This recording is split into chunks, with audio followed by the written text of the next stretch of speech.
good close-range hitboxes despite his size. Denti's not as fond in the matchup of sticking with the Charizard as much. He really likes Ivysaur in the matchup. Can't blame him. No, really can't. But one of the few characters who can pretty consistently gimp Peach, actually, able to contest that Parasol because the hitboxes on Downer are so huge. But we'll see how that all comes into play in this next set. Coming up, this is loser's bracket. Loser goes home. Winner gets to fight Army. 3 out of 5, so we got to win. We got to win 3 games here. Yeah, I'm really so like we were saying, we were interested in how the Ivysaur and the Charizard are going to be really good at dealing with the Peach, but it's the Squirtle that I have questions about, you know, because these small characters that are really light, sometimes Peach can get some really brutal stuff started. Yeah, absolutely, but normally the Squirtle is the pace setter for Denti. If he starts off hot with the Squirtle, then he's able to set up ledge trap with the Ivysaur that he's probably going to swap to soon. Set up the forward air. Now he's sticking up for the ledge trap here. Wow, yeah. So Denti's been connecting a lot of those recently with that edge guard. Like, he's actually looked so solid with it. Yeah, he's really solid connecting those smash attacks, and now he's still got the Squirtle out to get this early big damage.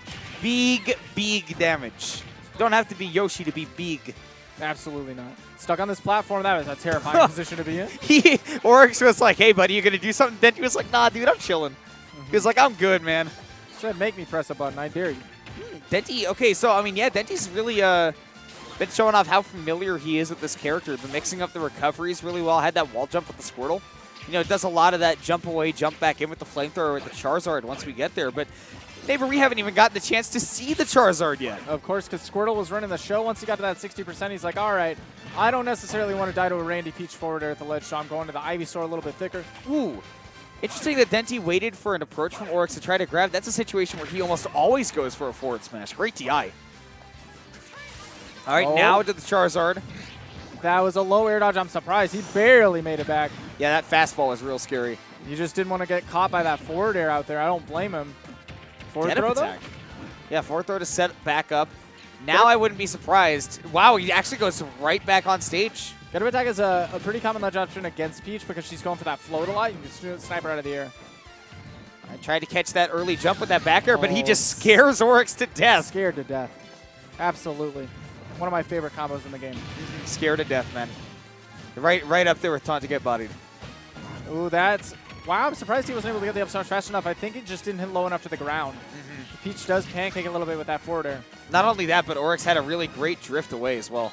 Yeah, okay. You know, if he had the frames to grab him, he had the frames to up smash. He just didn't have the Orex range. has a stitch. Sure does, and on a Squirtle, this could be a deadly combo. Like, it really just could be death. And I'm amazed that Denti's challenging the shield at all with that, but...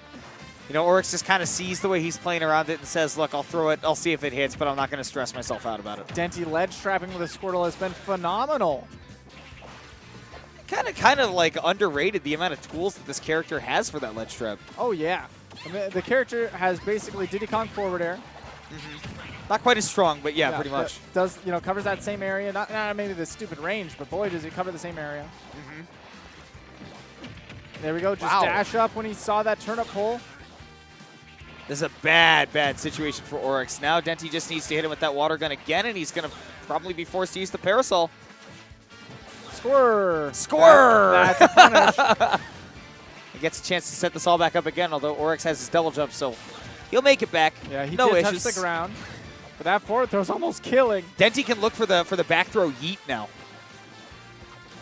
Not going to go for anything crazy. That's what he was looking for right there, that roll to the ledge. He wanted Orex to neutral get him. Back throw, yeet! Oh, not all the way across the stage. Stubby arms. Denti hasn't been touched in I don't know how long. Dude, I mean, seriously, this has been like almost a minute and a half. Still alive, though. I can't remember the last time I felt the touch of a woman. It's Denti right now. Go, Peach ain't. There we go. She put the hands on him.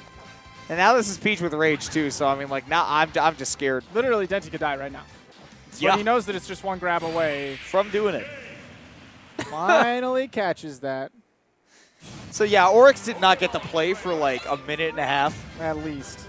That seems brutal. Normally, we see the opposite of that. Yeah. With Orex doing the same ledge trapping. But what's crazy to me is neither one of us were saying that Squirtle was the one we wanted to see on the screen, and that was the Mon doing all the work. That was the Pokemon that we saw for literally like 7/8 of the match. Yeah, and at least 3 of those 8s, Orex was not allowed to touch the ground. I guess it just goes to show that like frame data really, really matters against Peach. Like that is what you need to aim for first and foremost if you have the chance to choose. Man, not only that, the thing is, Denti has so many safe aerials that he's tossing out that Orex doesn't have an answer for when he's crossing up with back air or down air. But also, he is scaring Orex into shield so much that he's getting a lot of free grabs. Yeah. I mean, how many times did he yeet Orex at that last stock last time? But now, Orex, the one with the hot start, already forced out the Ivysaur. That's going to be a huge parry, though.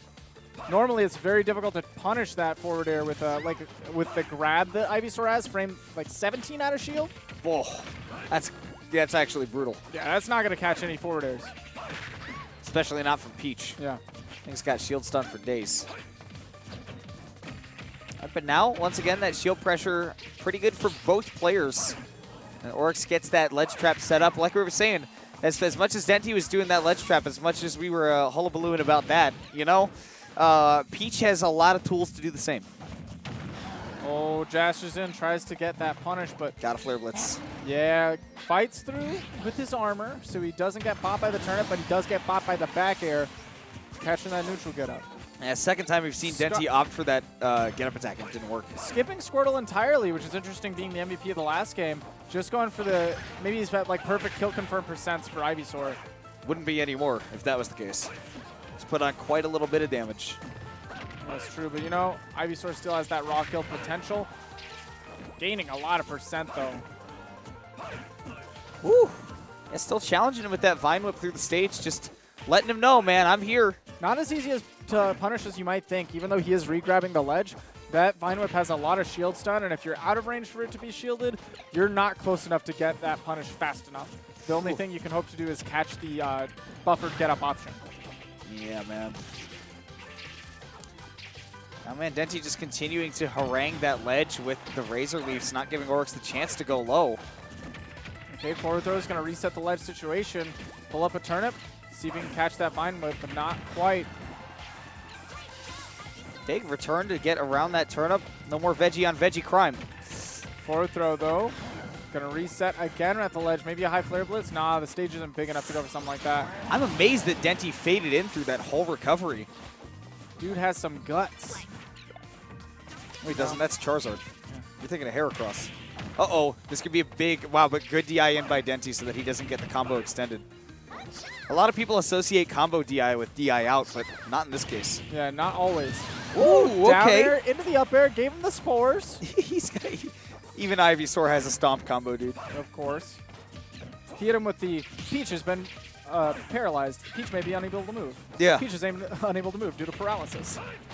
And Orex is like, come on, man, I hate RNG. Yeah. No, he doesn't. He plays Peach. He loves RNG. You're right. You're right.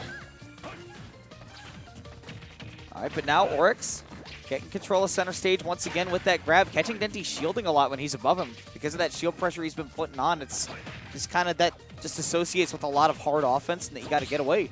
Great parry. Not a lot of people are parrying that second hit. A lot of people just instinctively do the first hit. Great re-grab now. Denti's movement has been so good this whole stock. He has been catching all of Orex's landings. Oh, the great fake, but once again holding in. Got a flare. No. No. He had his jumps. He did land. Yeah, you and me both got mixed up there. Orex maybe as well because Denti was able to cleanly take stage. Ooh, great back air. No, I like that he used that back air himself, and in case that Orex was going for that instant kill, it was a really good option to just cover himself back on stage. Okay, forward air is going to do it. Maybe some sus DI catching Orex floating backwards.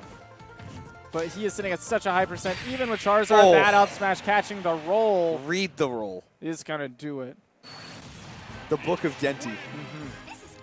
Orex bringing it to 1-1. And the difference maker, we saw almost no Squirtle that whole second game. Almost none. And that's so, I guess maybe it's a triplat thing? It could be, but Yeah, he does love the Triplasma Squirtle. We've seen him take advantage of it. Maybe it's just he doesn't have the aerial coverage with that open space Smashville leaves at the ledge to actually set up those traps like he wanted to that we saw in game 1. Maybe he's just not comfortable playing Squirtle from behind as much. He likes the momentum with the lead, because even when he had opportunities where he was at 0%, he just refused to play it out with Squirtle. Yeah. And I would hope to see the switch from Denti if he wants to continue. He grabbed him while he got water gun. That's was hilarious. Some momentum silliness. That looked like a little Mac getting grabbed while he was KO punching. A little bit. Win boxes will do some weird things to you, man. In case you don't know, there's no such thing as a water box. It is just a win box with an effect on it. Yeah, it's pretty funny. Oh, has the double jump, so he's good. That could have been a big punish, though. Orex didn't recognize the situation and maybe didn't know that a Squirtle can't grab ledge from behind. That turnip doesn't quite convert into the grab, has a little bit too much damage. But Ivysaur, now that this is online, going to be seeing big damage on the combos. Potentially seeing a lot of big juggles. It's just a matter of locking down that movement from Orex while he's above Denti. Because Denti, against some other people, particularly I think against Balance, Balance was doing that all day as well, but against some other people, Denti was doing a good job of just tracking down that, okay, he's above me, where is he going to drift to? And then how do I take that stock with that upper? Back hit of the neutral air, sending Charizard all the way to the other side, sitting at 172. Whoa. Oh my goodness, he tried to catch a roll away. Did not find it though, and that means Orex will be able to follow up easily for that first kill. He's stuck in the corner already. Empty land into the grab is going to put on some good damage.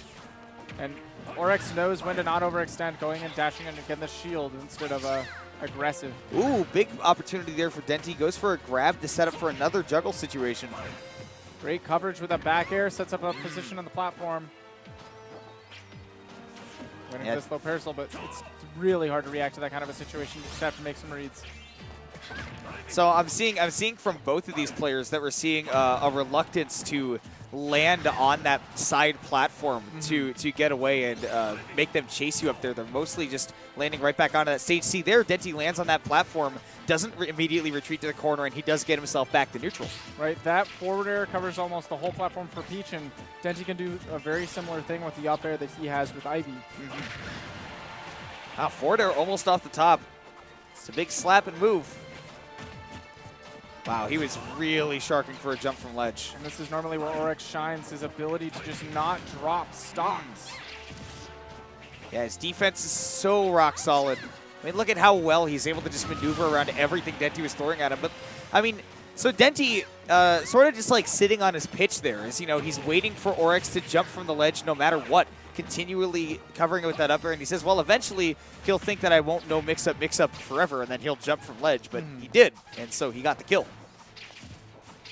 And even at 110%, as long as he's able to hold on to the stock, Ivy, if you're in that sweet spot range, can melt yours. Denti knows this is far from over. Up air catches the jump on the platform. Barely misses the Vine Whip to try to catch the landing as well. Great using that Vine Whip or the Razor Leaf to get away from the veggies, but eventually Peach gonna hunt you down. I'd like to see at the ledge, I'd like to see Denti try to abuse the reaction time from Orex a little bit more and try to catch him guessing. Because he got that a little bit earlier with Orex when he did that roll on stage. Orex was just a little bit too slow to get him. And then with that get-up attack, well, he gave him all the time in the world to follow up. There we go, setting up with these. The Razor Leaves took the whole stage. Now set up a ledge trap. Again, trying to catch these jumps. Orex is not going to give that to you twice. Not in a row. No, he realizes, okay, he's been looking for that exclusively, and then he got me because I figured he wouldn't mix it up, so now I will just realize that he won't. Now the scary thing, though, is Denti has conditioned Orex to stay in place to go for the shield, so that grab is going to be so much scarier in the corner. And Ivysaur gets some pretty solid follow-ups out of grab. And by the way, again, the main Pokemon switching game to game. This time Denti's mostly with the Ivysaur. Up air catches the landing, and double up air there. He's able to punish these air dodges so well. That drift away, though, made it hard for Ivysaur to punish without overcommitting. Ooh, just the little taps with that back air. But overcommitting with Orex in the corner, I feel like Denti could just be playing more reactively with quicker hitboxes so long as Orex is actually stuck in the corner there. Yeah, he was trying to call out the jump hard with the Vine Whip, but didn't quite find it, so Orex was able to just swoop in with a punish. Yeah, like you said, man, Orex isn't giving that to you. Not twice. All right. Now we got caught. The turnip is able to set up the fair pressure. Just drops it. He doesn't want that to mess anything else up. Oh, Wow, catches the jump. Again, continually. That's all Denti's been doing in that game 3. Rolled out of the nair pressure, and you know that while Peach has a lot of stray hits that can kill you, they almost all come out of that jump. That back air, the nair is what you set up the pressure with. The forward air, of course. It's not free to set up that pressure. On the ground, she doesn't have that much. Maybe a down tilt that's scary, but not at the... But that's just for combo game. Yeah. Exactly. At those high percents, it's not confirming into kills. Exactly, man. So Denti just knows, cover the dangerous stuff and make him just commit to really tiny stuff that I don't need to worry about at this percent. That's why he is currently up 2-1 as we go to Town and City. And this just might give Orex that little bit of extra flexibility at the ledge to, mix up those options and maybe try to get around that extreme jump coverage that Denti's been going for. And one thing that's huge to me personally watching this set is we've said it before when these two have played, Denti is a really emotional player. So to make a big comeback like that, where it looked like he was almost down and out in a game that lasted so long, the way that Orex was playing so slow, it's crazy that he was able to make that comeback. That might be huge playing into this next game. His confidence levels are so important. Yeah, massive. And, I mean, it goes both ways. If Denti goes down in that game, then that could just lead to a quick 3-1 for Orex. But it goes, like I said, the other way. Denti, if he wins that, looks like he could be playing on fire in this one. And, of course, this doesn't mean that Orex is going to falter at all. He is actually one of the least emotional players I know. He's a mental fortress, but the DI in on that down throw set up for DI to death. He was afraid of the Vine Whip. That's what he did not want to get hit by. That's a mix-up right there. And I don't know oh my gosh. Holy moly. I don't know if that's reactable for Pokemon trainers, so if y'all Pokemon trainer mains in the chat want to hit me up on Twitter, where I'll probably be able to see it the best. If you know if that's reactable, let me know, but not for me. Yeah, that It's a mix. It's a 50-50. If they DI out, you get that Vine Whip. DI in, you get that up air, but... It scares me, I'll tell you that. Yeah. Now Denti back on the Ivysaur. Well, he's in the corner right now, but we haven't seen that be too much of an issue for him with the Ivy. But already, Orex putting on so much damage with that down throw. Tries to catch the DI out with the Vine Whip. Oh! And catches the jump away from the platform. Dropping through platforms is so scary in this game. No shield drops available. No, not at all. And you're not usually expecting you're not expecting a double Vine Whip, right? Normally those up specials kind of puts you in special fall. He dragged him in. 24 damage. That's so much. So much percent. Denti's like the only guy I've ever seen effectively use Bullet Seed, dude. Yeah, I've seen some Pokemon trainers use it and then get smacked. Yeah, because it's not actually that good of a move. It's committal. That's the better thing to say. Ooh, that reached so high up. That feels a little bit like that Ganondorf forward smash. Oh, it's just in the air. You're like, dang, that hit me, though? Yeah, like, honestly, dude. And that could turn around that momentum for Orex if Denti plays mad like that. Okay, get up attack catches again against... Oh, baby. He's covering jumps still, and he's still finding the conversions. And that is picture perfect, those last frames. That last interaction, how Denti got up off the ledge, how he pushed him all the way to the other side, and how he finished the edge guarding. Picture perfect.